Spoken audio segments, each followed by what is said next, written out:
Hello, everyone. Welcome to the Profit Talks. My name is Edgar Mendez, and I know I just asked your name, Saloni. That's it. Yes. Yeah, okay. I was like, no, I get it wrong. I do this a lot. Remember, everyone, I am not a college graduate. Okay, I do my best. And Saloni here is someone who is a writer, and you write children's books. And I just want to let you know, the Beans of Light love this because the children receive a lot when they're little to learn about how to be human and all that stuff. And the earlier we can get good information into them and the earlier that we can get the lessons into them, the easier it's going to be for everyone involved. And that includes all the people who are trying to make this place better and all that good stuff. And they just want you to know that what you're doing is very, very, very important work, although it may not seem that way necessarily, or you may not see the benefit. That's what they're saying right away, but it is benefiting and it is worthwhile. And it's all about the age and when they're receiving that, because when you get those lessons, you get them. And it's actually key, by the way. I don't know if you ever noticed that, but I know when I was very little and they would have those stories and they wrap them up and you learn a lesson at the end and it sticks with you. It always did for me. I know it's like, oh, that's true. Or, oh, I never saw it that way. And they just want me to tell you that now, that is what's happening when people read your stuff, when the kids read your stuff, or the teachers or the parents read to their children. They are taking on that lesson. And they wanted me to give you this piece because you've been having trouble moving and going forward on this path. You struggle because you're not seeing the benefit. When we don't see the benefit, it's something that they gave me when they told me I'm the prophet. I didn't see what was so great about it. In fact, I hated the idea. And now that they told me, you're going to be doing this, you're doing this for people, it helped me immensely to just keep going. And I want that for you. They want that for you. So that's the first message. I don't know why I just came through, but it had to for you and anyone else who's thinking about writing. Remember, you're doing this for people to help them and to give them something from it. And it's like they are bringing up like the Harry Potter franchises and all that stuff. These are things that just move people, and it should not be undervalued by the writer, I suppose. But if seeing the benefit of it, is so important. Help you like that, but that they kind of ended there. But it was key. There was a piece, your energy wasn't connecting to that, and then you can't keep going. It's hard when you don't have that motivation or see the benefit. Very difficult. But the fact that you were able to move as far along as you have and publish as far along as much as you were able to publish is a big deal nonetheless. Okay. Thank you. Would you like to talk a little bit about yourself for the viewers? Of course, yes. So I published my first book in July, but I have quite a varied background. So I'm originally a doctor, a HIV sexual health doctor, and I started writing in 2010 when I was doing my PhD. It's a funny story. I remember in 2000, I was going first backpacking trip. I was a student, medical student, going to Australia, and my granddad died the night or the day before we were supposed to go. So it was all a bit all over the shop. And I remember going to this tarot card reader or this reader in Manly in Sydney. And she said, you're a writer, you're going to travel the world writing. And I was like, what? My life was kind of mapped out for me. And I was just like, no. So it took me until 2010, or slightly later, to start writing. And I would from time to time have people say it to me, but it was only when I was doing my PhD and I had a bit more time management that I was able to sit and write. And at first I kind of resisted it because I didn't really know what to write about. It's been a bit of a journey to get here. So I had a couple of tricky work situations and PTSD. I had 2 children, and so finally it's magical and wonderful that I have got my first book out there. As you say, and your message was beautiful, it's been challenging and not the easiest, because I've got 2 young children, so my time is limited, and also it's a financial outlay. It's been 10 years, so I've done the whole agents and conferences and paying for one-to-ones and all of that. And just where my life was, I wanted to move forward. So I didn't really, I got good feedback on this one by one agent, and the last one had kind of said, look, celebrities in this age group I thought, I'm just going to do this. I just need to move forward. It's time. For me personally and professionally, my children were at an age where I was in a headspace to do it. But it's been a bit lonely. And like you say, it's tough. I went to an event today and it was wonderful in my local library, but there were like 3 or 4 kids. So, and it was beautiful, the beautiful connections with the children that I had. But, it's that balance really. Yeah. One of the things that they're highlighting for you, and this is something that comes across very often, a lot of people have made it very far on certain paths, and then they get told, you got to go down another one. It's real tricky stuff, business right there. Personally, like I told you, I am not a college graduate. I didn't have anything. I had nothing to lose walking this path, nothing at all. I just started walking. I was like, fine, this seems like a great thing. So it was really easy for me to let go of what was, because what was kind of sucked and it wasn't going anywhere. I was going to make nothing from it. They want you to kind of cover a little bit why you decided to do it anyway, especially for something like a doctor. Like that's a lot of work that goes into that, and to change or to start to change or move down something else. Like, what was the process, and what got you from one path to the next? So it was a slow process. So I was doing my PhD in 2010, and then it was 2013, 2014, that time period was over. Now, I did a lot of personal development preceding that and during that, and I had signed up for a tapping program with Margaret Lynch. At that time, I was single. I'd been single for a long time. I knew that there were family issues, and it was me, and then I needed to deal with that. Because, I didn't think I was good enough, and I was attracting the same kind of man, and I didn't want that anymore. And I wanted to have children. So I started doing that program and moved back to London from Dublin. And it was tough. I was trying to write a PhD and commute for 2 hours a day on the tube. And I was unwell, I had some eye problems, and I took some time out. And I kind of thought, gosh, I've got to the end of this road, the training, the exams, the nights, PhD, and is this really what I want? So I took a year out, I finished the PhD, and I actually went back and did a consultant job in Dublin, which is where I'd done the PhD. I'd always been really happy there. And I went part-time. So I knew that if I carried on working the hours that I would never meet anybody. And it was going to make me unhappy. And also I needed the balance because I had a PhD in HIV and drug use. So that's quite emotionally draining. I'm very sensitive. And I knew that I needed that time for me, and it actually made me a better doctor. So I went back making that choice that I wanted to write part-time. I also was doing some coaching, and that, that financially sustained me, so that wasn't too pressured. Life intervened, or the universe intervened, and I had an unpleasant work situation, a bullying situation that was unpleasant, and it ended up in me having quite bad PTSD, and it was an unpleasant environment, and I had to go off sick. I just couldn't physically do it anymore. So that was couple of years ago, and I've been on a break since. I've since got married, had 2 children, and the time was right. I've always wanted to do it. So my plan, when I went back as a consultant, was I was submitting to agents, I was writing, I was doing my writing groups, I was paying for editorials, all of that. But the time came that I couldn't, with the way things were, it wasn't feasible for me to return to that environment. COVID had happened, I had a family, I'd moved country, and it was just time to move forward with this now.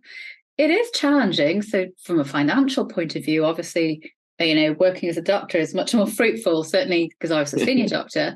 I now have a family and the time. So, it's finding my feet. And so when you touched on that earlier, it's been a tough couple of years for me financially, mentally, physically. I've hit rock bottom.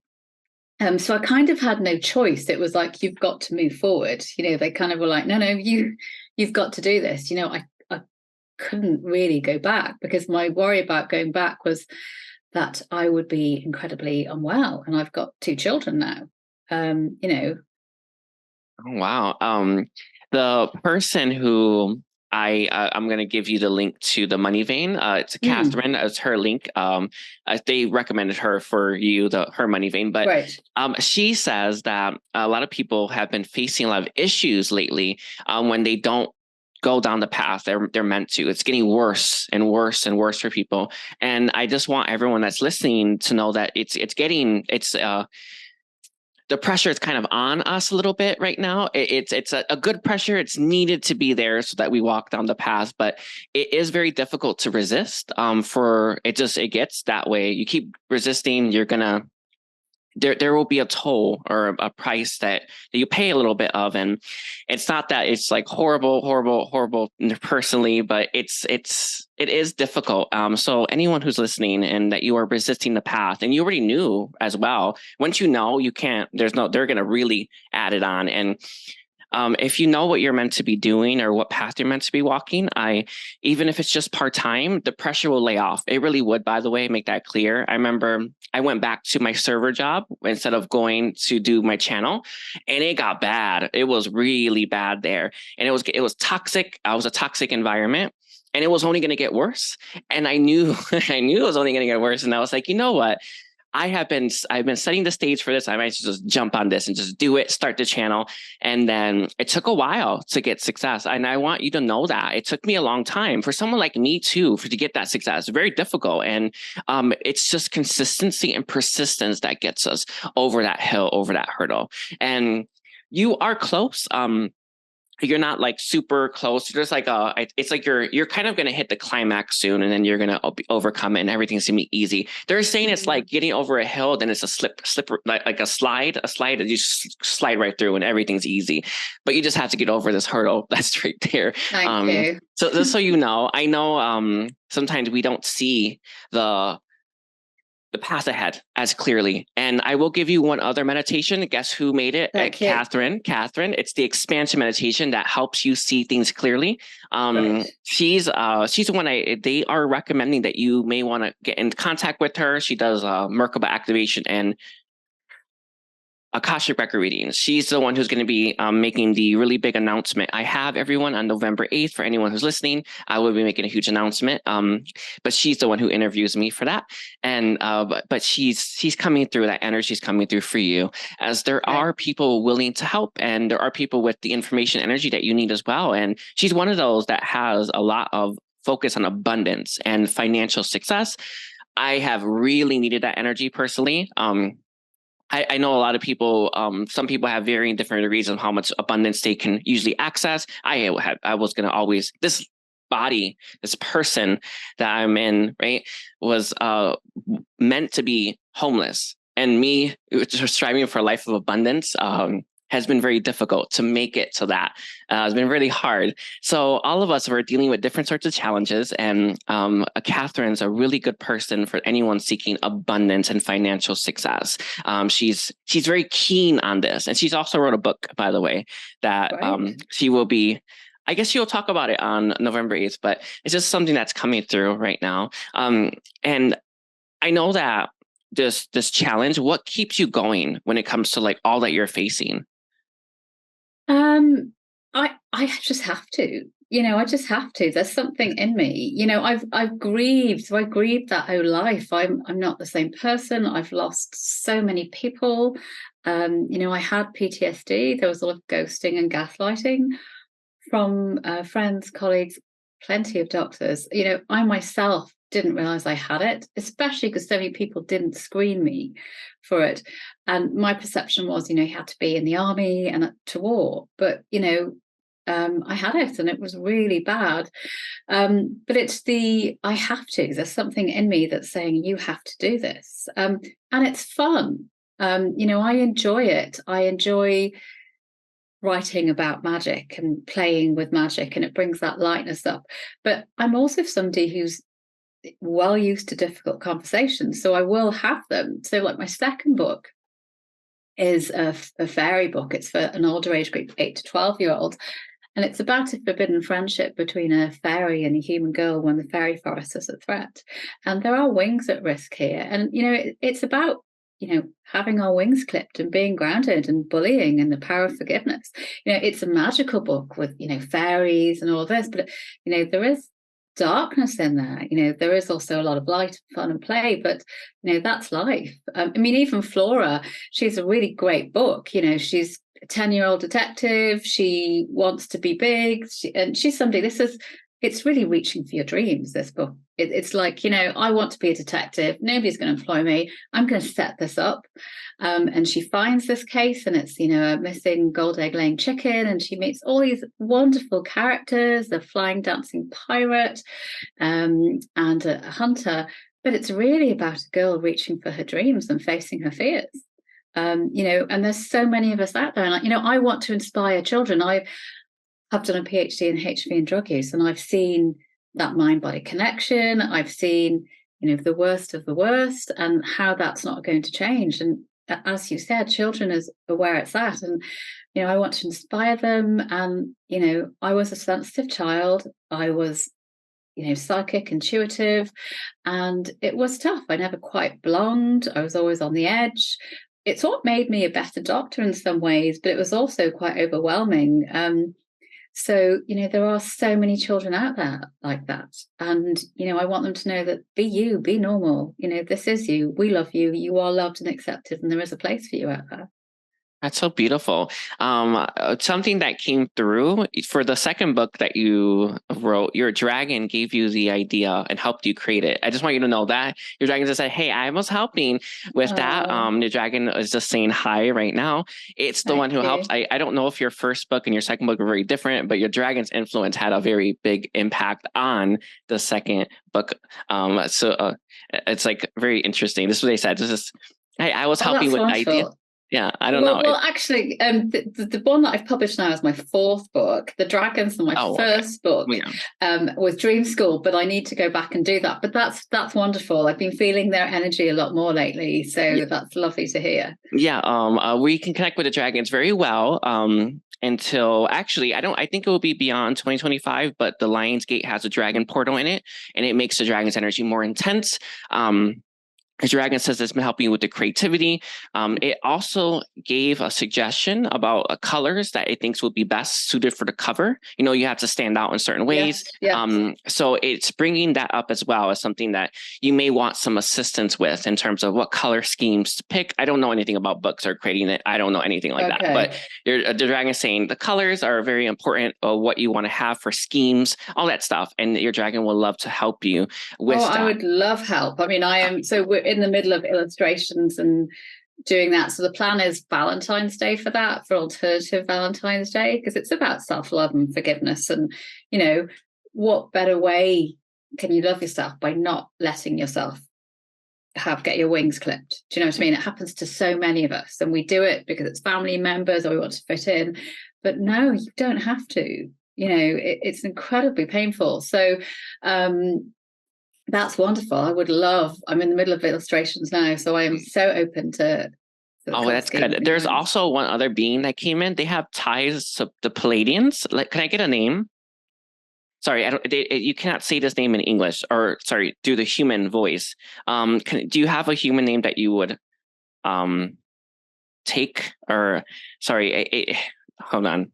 It could be Jug, but I think that's a weird name. But it's they have strong Palladian ties. They were standing way in back of you. You're not as connected to this being of light as you're meant to be, but your vibrational frequency is changing, and you will be able to connect to this Palladian more. And the Palladian says that you will bring in Palladian energies into your book. You will write the Palladian energy. I know it sounds crazy, but our energy is living intelligence. So anything that is made has energy, and that's energy's living intelligence. And the higher energy it has, the more it attracts. And the Palladian is saying you're going to channel that Palladian energy into the books, and that you're going to write, and that you're writing, and it will help make you more popular with that as well. It will bring in higher frequencies. It's something I know subtle people can pick it up, or people that are very sensitive. When you're reading something, you can feel it. Like I feel this.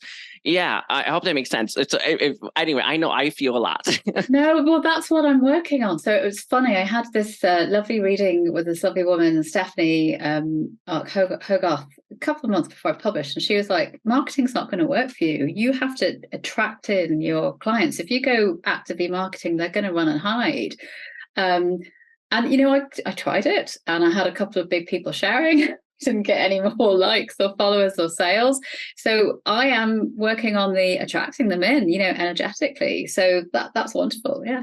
Yeah. It's just interesting. No, they say that they know the path for you is tough, but you will find your footing. That's what the Palladian said. That they know it's tough. It's tough business what you're doing, and you are competing with people who don't have the same intention, but know that yours will win out. Right? Your intention is to help. Some people's intention is to make money. Right? That's not good enough. Not for the work you're trying to do, and they want that there will be help and assistance for that. It was like when I started out and I was worried. I was like, do I have to sell it a certain way? Do I have to say things a certain way to get the likes, to get the comments? And I was doing that. I was not getting success. It didn't make me feel good either. And I want everyone who's listening who thinks that they have to sell out to make success. You do not. You just need to learn to work with the being's light and attract it in, and you will get what you deserve.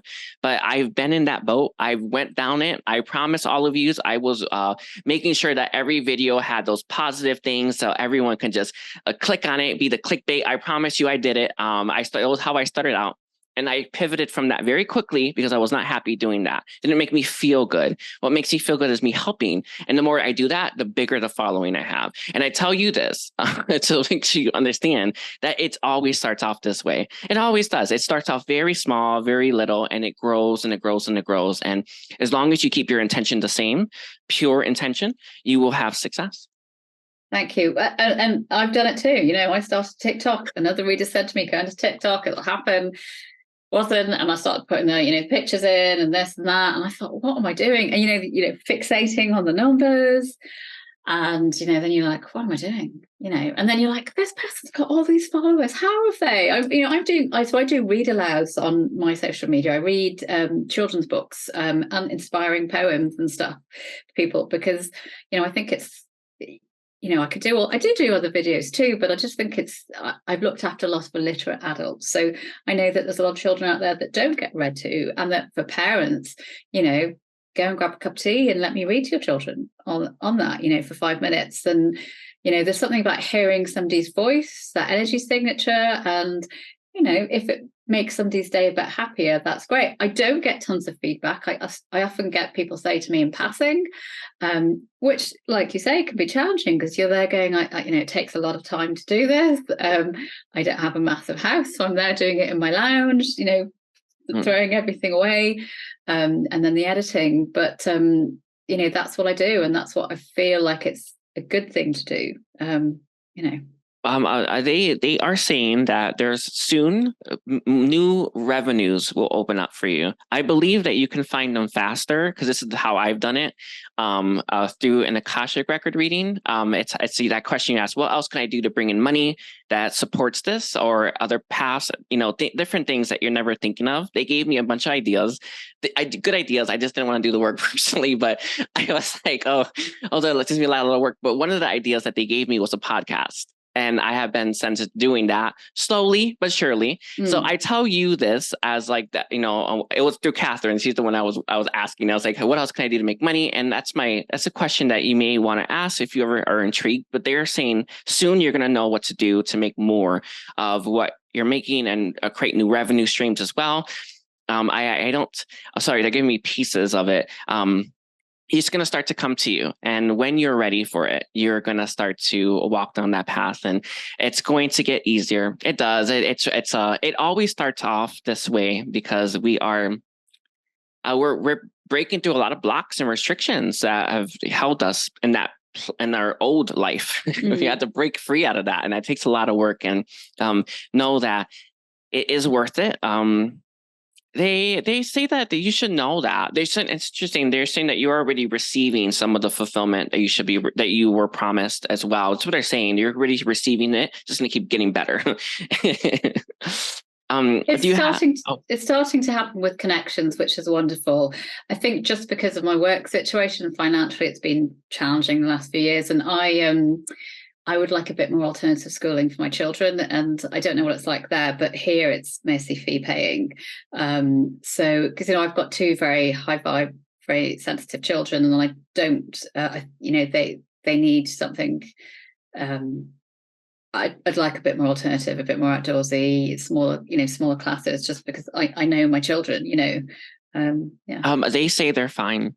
I know that they're Mm. saying that this is I think some pressure you're putting on yourself that's unnecessary. Know that everything's always working out perfectly. They may change to a new school, right? But where they are, there's where they need to be. And that is always the case. I know how annoying that is sometimes, but it's the truth, right? Know that they are gaining something from the experience that they're having always. And it's the truth. It doesn't always be that way. In fact, it doesn't mean it's good per se, but it does mean that they are receiving what they need to receive where they are currently. Okay. Do you have any like questions or insights? Because one of the things that I receive a lot are writers. There's so many. Like I write this. I'm like, wow, everyone's writing. And I have I just, for anyone that is thinking about writing, do you have any tips or insights for them? Actually, Yes. one thing that I do, just such an odd thing. You actually do it already. It's called inspired writing. Do you feel it? Yes. Yeah. Yes. So I do, but like you said, it can be challenging to get into that space, the headspace, and sometimes I have to do certain meditations. Or one that's quite good is I did a Vedic art class, so I sometimes find doing some painting quite good. But also there's a exercise on that called lines, where you literally set a timer for 5 minutes. You get a piece of paper, close your eyes, two pencils, and just draw lines, and it literally just empties out your mind. Or I do quite a bit of tapping or going for a walk. So those are things that work for me. It's also about spaces. So I was in a kind of, it's been a challenging year for me because I've been trying to work on the 2 books. So I was planning on trying to get my fairies out before the end of the year. And then once I realized how the system worked with ARC reviews and this and that, I said, look, I'll get it ready for the end of the year, send it out for reviews, and do it in February. But my 3rd book's been at me. So I have a mermaid YA book that they're washing up dead, half transformed. It's a little bit dark. I pulled it up the other day, and I realized, God, there's a lot of Atlantis themes in here and experimentation stuff, but that's the one that's coming through. I wasn't sure whether it would be the dragon book or whether it would be the second fairy book, or I've got a farty elf one for my eldest child.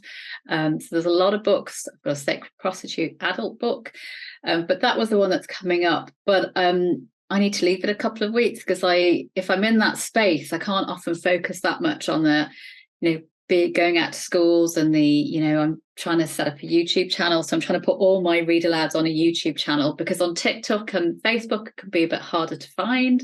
So I kind of figure if I put it there, then it's easier for parents if they want to sit the children down, or if, I have teenagers commenting on TikTok that they listen to my kids, younger kids' picture book read alouds before bed to relax themselves. So I'm in the middle of trying to do that and tidy up the website and stuff. But yeah, it's about spaces. So I'm also trying to enjoy reading some other books. So in about 3 weeks, I'll probably switch more into the writing, and that means that I'm less. I'm just in a different space, One of the best places that they say for inspired writing is outside with your back against a tree and the earth at your butt. It's the best place, because the inspiration is coming from Guy, our mother. It's coming from Mama, right? And she's giving that to you. She opens you up to that, and she fills you with that inspiration. And what your mind creates through that inspiration is what your mind creates. That's the point. She's saying that it's a good way to connect if you wanted to connect with her in a different way. Near a body of water is how I normally see it. It's like the same image that she always gives me. But that is how, if you are a writer and you do need to do inspired writing, everyone. I hate to, I'm not trying to be that person, but inspired writing, it gets way more clicks, and it's so competitive. So if you really want to make sure you're standing out it has to be inspired writing. Inspired writing is what gets like TV shows renewed as well. Like it's the shows that are renewed if people want to watch them, and it's everything. So learning to tap into that is difficult. I'm not the best. Actually, I've never tapped into inspired writing, but you can do it for inspired painting, anything like that. Anything that is creative, you can use the energy of inspiration to make it more potent. And that's just all it really is, actually, in the end. It's your work made more potent. All right. Yeah, I'm a tree hugger, so I go and hug them, but I don't know what the weather's like there, but here it's a bit muddy and wet. So trying to sit outside now, it's just not fun. Not doable with a laptop. Yeah. Yeah. But that's what I see. Anyway, do you have any questions for me, or anything else you want to cover? What have I covered? So I've talked a bit about the 2 books. I mean, for me, it's about children. I wasn't expecting this. It's about children. There are so many beautiful, special children coming in. We are much more open to our children nowadays. And I see it with my child. So with the wing clipping, I wrote this book. I started it 10 years ago, my second one. And I went back and I looked at it. And as I looked at it the last few months, I went through it again. The bullying, having my wings clipped, the control, the sadness, and then the forgiveness, which is always something that I'm like, I've got to do, but I always, back here again, it's a slight challenge. And, my child modeled it for me beautifully, because they had, one day they'd said to me, Mummy, there's a cage in my house. There was a corner of our house that they play in, and they call it their house, and there's a cage there. And I was like, what? Do you know what I mean? Because it's not something you want your child to say. Yeah.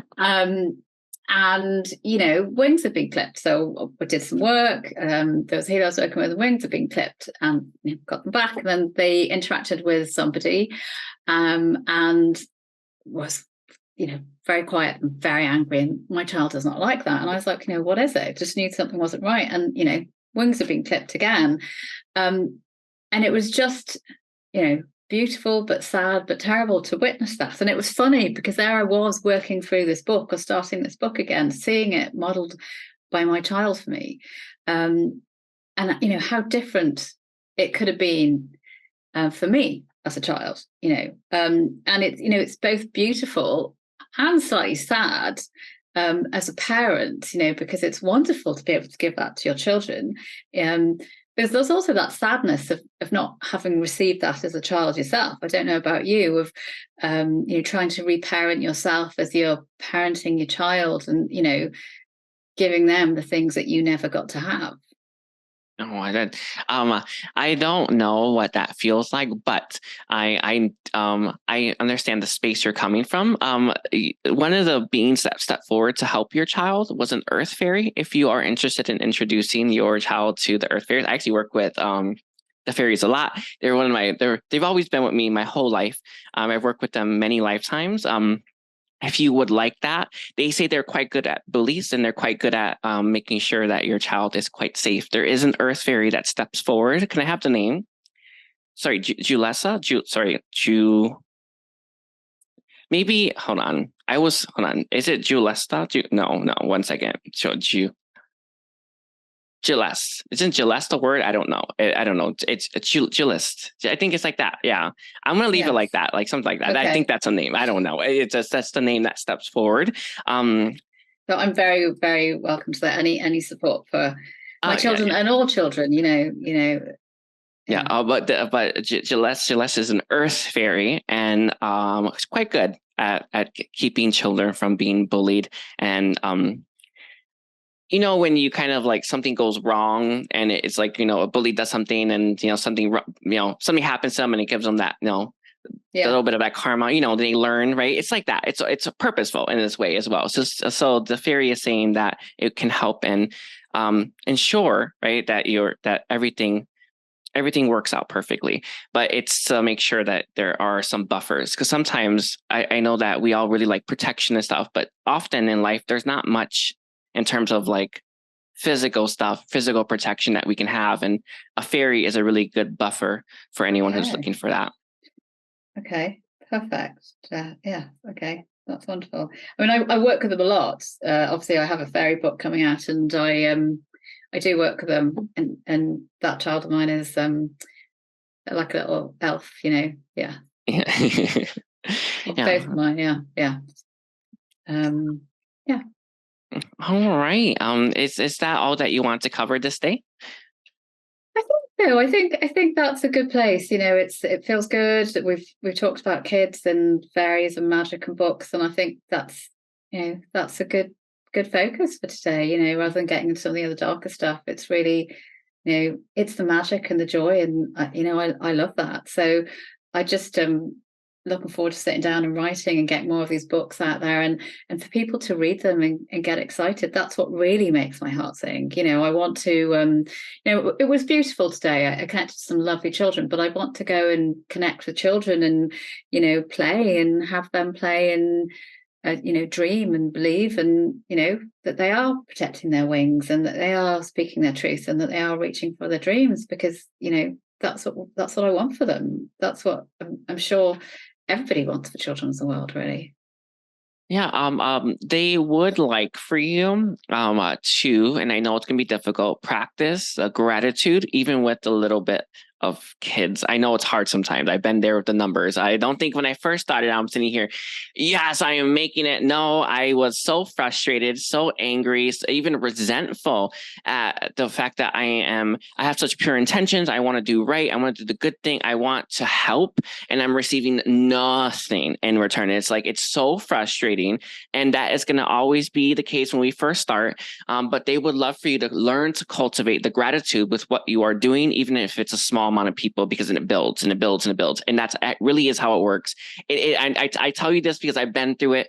It really is how it works. The more gratitude you have, even if it's a small amount, the more you attract and more of that, and the more people come in and the more people come in. And that it really is it's like walking a staircase. You're just slowly going up the stairs one by one. And it's always been the case, anyone who's listening, and for you as well, that we always have to learn to be grateful for even the little smallest difference that we're making in people's lives. And that will build. It's not that you be grateful and this is it, right? No, be grateful for the moment itself, that I'm doing this for them.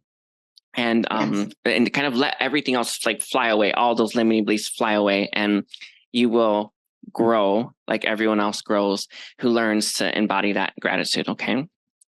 I am. So I've let the daily practice go, but you are right, because when I do it, and I even sat today and I went for a walk and I went, you know what, I met 4 beautiful kids today. That was lovely. I sold 2 books. It was around the corner. It's my local library. It was lovely. And I've got this podcast today. That's beautiful in itself. The way it came about. I'm in a dowsing group. The lady who runs it said, this guy's running a podcast. He's one of my favorite readers. Why don't you all sell stuff? And I was like, right, that's for me. I was looking for podcasts at the time. It was easy. It was pleasurable. And I was like, great, thank you. Thank you, universe. So thank you for the reminder. Yeah. It's one that I struggle with. I just want to like really clarify for everyone listening. I have been there. Like, I promise you, it wasn't until I finally practiced that gratitude in the moment as well, right? When you're in it and not look at, there's no one here. Something that happens a lot when I go live is I look at the number, and it's hard sometimes to be like, yes, great gratitude. But it's a work in progress for me. I'm not fully there, but I tell you this, but the more I practice it, the better everything becomes. It literally works that way. It's the math. It's just math. Technically, it's just going to keep building. So I know it's difficult, but it will benefit you to practice that. Are there any tips that you have being to light and how to embody more gratitude? They say they can't help with this part. You need to do it. They say it has to be in your heart, the gratitude. Only you can produce it. So there is no tips and tricks to this. It's just practicing. Our mind gets trained to give gratitude for certain things as well, right? It's something that Catherine was bringing up when I was talking with her about a week ago. She's saying that the more that we practice something, the more it becomes second nature. And the more it becomes second nature, the easier it becomes. Our subconscious is supporting that. So get your subconscious on board to support gratitude. And when your subconscious is on board, you will naturally support gratitude for everything that you are doing. Even if it feels like it's a small amount of difference, you would be grateful for it nonetheless. Okay. No, you're absolutely right. I mean, I had this a lot the last few years with, all the stuff, getting through the PTSD, this, that, and the other. And one day I just had to go, I'm actually really lucky. I've got two lovely children. I've got a husband. I've got a home, because I used to sit there and go, I haven't got any space in my house to write. I'm on the table. And I just had to go, look, I don't want to look back in 5 years' time going, that was a really lovely time, but I spent all my time wishing for something else. I am here and now in this. I just have to be grateful where I am. There's so much good. It may not be the house that I wanted or the money that I wanted or, the number of book sales that I wanted, but, it's perfect. And actually it is wonderful. Mm-hmm. So if you are interested, anyone in buying any of her books, I will put all her information in the description section, as well as any websites. I'm not sure what you have. I know I don't have a website yet. It's just something that keeps coming through. You got to get a website. I know everyone. I got to get one. But all of your information that for Saloni, Saloni, yes, yeah. Saloni. You got it. All her information will be in the comment and description section. And I just want to thank you for being here and getting me out of that space I was in, because I was not in a good space earlier. I'm in my head feels better and now. Thank you for booking this. Thank you for kind of inspiring everyone. And I know it's difficult to chase those dreams, and we are right when we think it's going to be hard. It is, but it's worth it. And I, as someone who looks back at where I was 2 to 3 years ago, I was in a very small room. My bedroom was half the size of this, and I had my reading room in there as well. And that's where I started out, everyone. It was in a really small enclosed space, and it was outrageous that I was doing readings in that very small bedroom. And I didn't quit. I didn't quit on myself. And I say this to you now, to not quit on yourselves. And no matter where you're starting from, and I started from rock bottom, nothing, completely broke, barely worked, didn't do anything, recovering from drugs at the time as well. And I got it together and I did it. And I want you all to know that you can as well. All right. Oh, that's beautiful. Thank you, everyone. And bye.